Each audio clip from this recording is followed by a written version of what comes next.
Americans who are still in Ukraine. I know you are always hesitant to give exact numbers, but do you have any further indication of how many Americans have crossed over the border into Poland, for instance?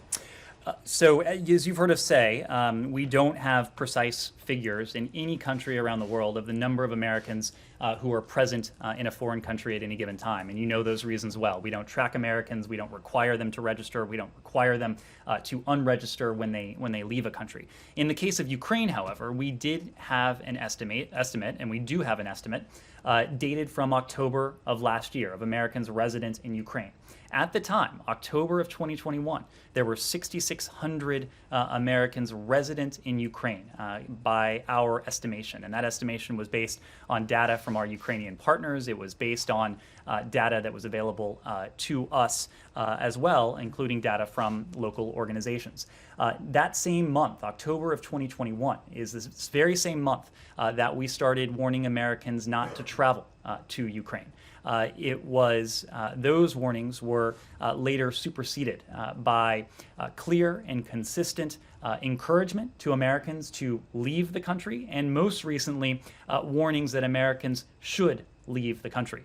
So since October of 2021, we have seen a sweeping shift in the advice and guidance we have provided to Americans who either sought to travel to Ukraine or Americans who might have been resident in Ukraine. So while we don't have a firm number of Americans who are there, we have good reason to believe, and I think all of you have good reason to conclude, that the number of Americans in Ukraine now is far lower than 6,600.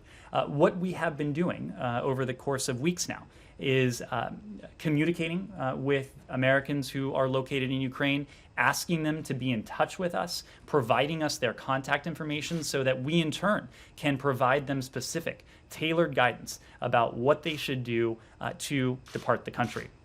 We have done so in the context of commercial air travel when that was available, and now more recently we provided specific, consistent guidance on how Americans can travel overland to leave the country, including offering them specific advice as to which border crossings to go to so that they can travel from Ukraine into Poland with ease. We've conducted diplomacy with our Polish allies to make sure that Americans need not provide any sort of advance notice when they seek to travel from Ukraine into Poland. We've set up a welcome center on the Polish side of the border with representatives of the State Department there to offer them any advice, any forms, any guidance they may need to complete their onward travel. So we've been in regular, consistent touch with Americans who are in Ukraine and Americans who have made that travel into Poland.